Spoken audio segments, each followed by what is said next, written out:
The border you are looking at right now was not drawn by geography. It was not drawn by culture. It was not drawn by the people who live on either side of it. It was drawn by a British lawyer named Cyril Radcliffe, who had never been to India before in his life, who arrived in June 1947, who was given 5 weeks to divide a subcontinent of 400 million people along religious lines, who worked in a house in New Delhi with maps and census data and almost no local knowledge, and who produced 2 boundary lines that, when announced on August 17, 1947, triggered the largest forced migration in human history and a wave of violence that killed between 200,000 and 2 million people in less than a year.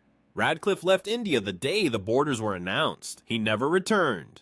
He destroyed all of his working papers. He refused to speak publicly about what he had done for the rest of his life. He refused the fee he was offered for the work. He died in 1977, having given almost no interviews about the Partition of India. The man who drew the lines that defined the modern map of South Asia spent the last 30 years of his life in apparent silence about what he had created, and the lines he drew in 5 weeks in 1947 are still producing consequences today. Nuclear-armed consequences between 2 countries that have fought 4 wars since partition, and that between them represent one of the most significant military confrontations on the planet. This is the story of the Radcliffe Line, how it was drawn, why it was drawn the way it was, what it destroyed, and why the decisions made in that house in New Delhi over 5 weeks in the summer of 1947 are still the most consequential unresolved geopolitical problem on Earth. To understand what Radcliffe was asked to do, you need to understand what he was working with. The British had controlled India as a colonial possession for roughly 200 years. The Indian subcontinent under British rule was not a single unified political entity. It was a complex patchwork of directly administered British provinces and hundreds of nominally independent princely states, each with their own rulers, their own laws, and their own relationships with the colonial administration. The population of this territory was not homogeneous. It included Hindus, who represented the majority, Muslims, who represented roughly a quarter of the total population,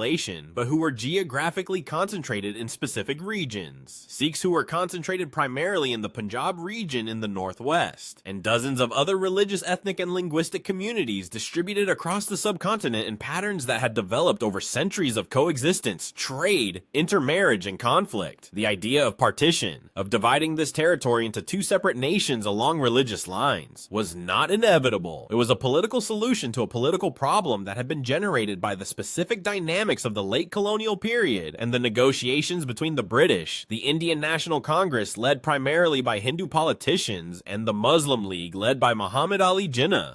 The Muslim League's demand for a separate Muslim homeland called Pakistan had been granted by the British in the 1947 Independence Act. The question that Radcliffe was brought in to answer was where exactly the line between India and Pakistan would run. The problem was that the 2 regions where Muslims were most concentrated, Punjab in the northwest and Bengal in the northeast, were not ethnically or religiously uniform. They were mixed. In Punjab, the population was divided between Muslims, Hindus, and Sikhs in proportions that varied dramatically from district to district. In Bengal, the division between Muslim majority areas and Hindu majority areas followed patterns that centuries of migration and settlement had made deeply irregular. Drawing a clean line through either region that would put all Muslims on one side and all Hindus and Sikhs on the other was not possible. There was no line that could be drawn that would not leave significant religious minorities on what would become the wrong side of a new international border. Radcliffe was asked to draw the least bad version of an impossible line.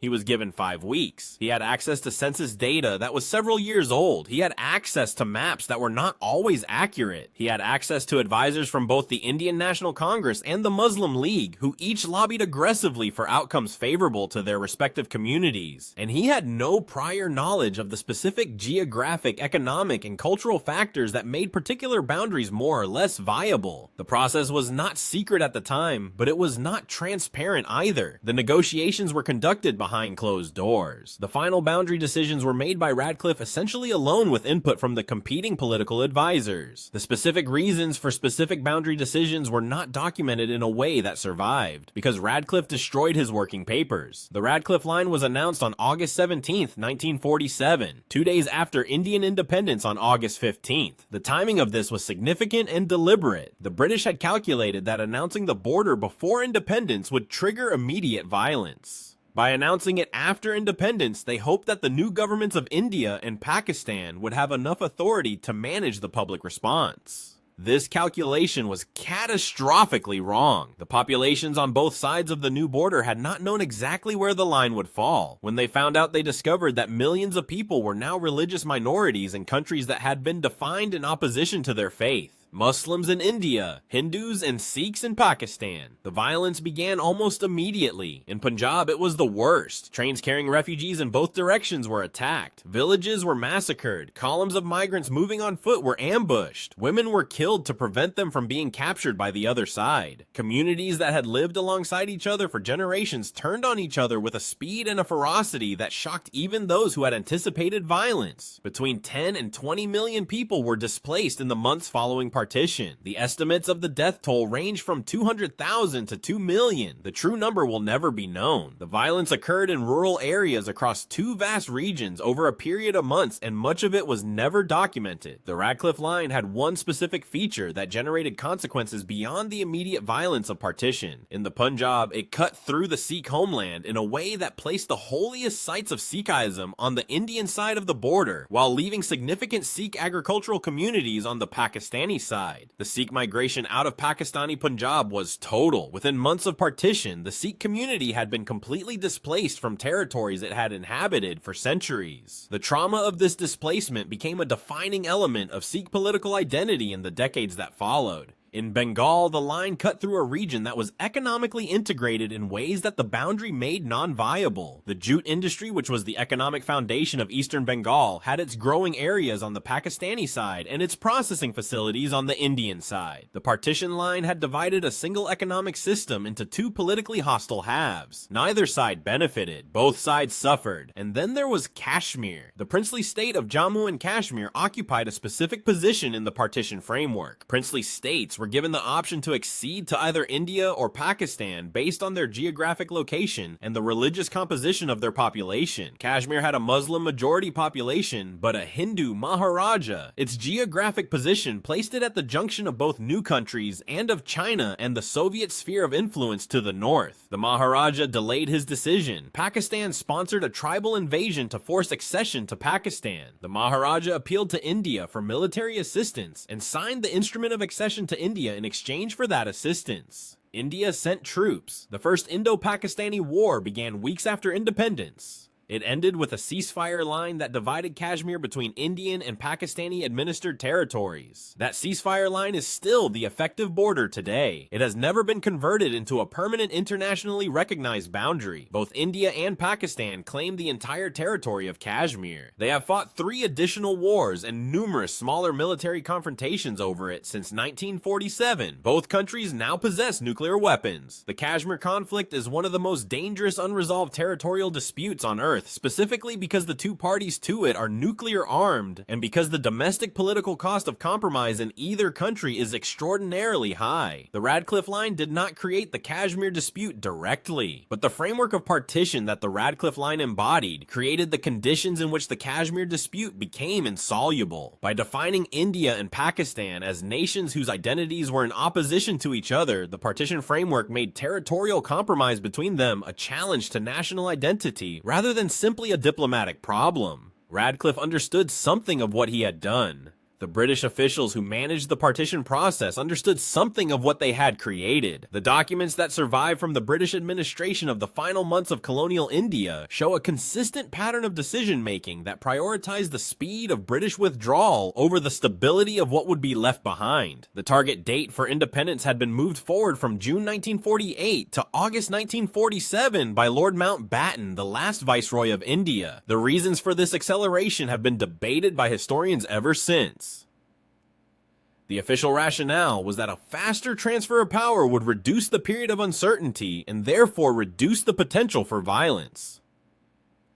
The actual result was that the administrative infrastructure, the military command structures, and the boundary demarcation process were all compressed into a time frame that made careful, deliberate work impossible. Radcliffe was given 5 weeks to draw a line that would need to be defensible for centuries. He had neither the time nor the information to do it well. He knew this. His decision to destroy his working papers suggests that he did not want the specific reasoning behind his decisions preserved for scrutiny. The line he drew has been scrutinized anyway, by historians, by geographers, geographers, by legal scholars, and by the governments of the countries it divided. Every significant anomaly in the Radcliffe Line has been analyzed in terms of what Radcliffe was trying to achieve or avoid, or was simply unaware of when he drew it. The Gurdaspur district allocation, which gave India land access to Kashmir, and which therefore made the Indian military intervention of 1947 logistically possible, has been particularly analyzed. Whether this allocation was a deliberate decision, a geographic accident, or the result of political pressure that was applied to Radcliffe in the final days of his work is a question that the destruction of his papers has made permanently unanswerable. Here is what is certain. A line was drawn through a subcontinent in 5 weeks by a man who had no prior knowledge of the territory. The announcement of that line triggered violence that killed hundreds of thousands of people. The framework it created has produced 4 wars between 2 nuclear-armed nations, a territorial dispute that 77 years later remains unresolved and periodically brings those nuclear-armed nations to the edge of military confrontation, and the working papers that might explain the specific reasoning behind the most consequential boundary decisions were deliberately destroyed by the man who created them. Here is what is not certain: what Radcliffe's specific reasoning was for the most contested boundary decisions, whether political pressure was applied to him in ways that influenced the final line, whether a different line drawn with more time and more knowledge would have produced significantly different outcomes, and whether the Kashmir dispute, which is the most dangerous legacy of partition, can ever be resolved within a political framework that was created by the speed and the incompleteness of what happened in 5 weeks in New Delhi in the summer of 1947. The line is still there, the consequences are still unfolding, and the papers that might explain how it came to be are gone, burned or shredded or otherwise destroyed by the man who spent the last 30 years of his life saying almost nothing about what he had done. If the decisions made in closed rooms that still define the world you are living in are what you came here for, subscribe, because the next closed room we open contains documents that are already partially declassified, and what they show about how the modern world was designed is more disturbing than anything we have covered yet.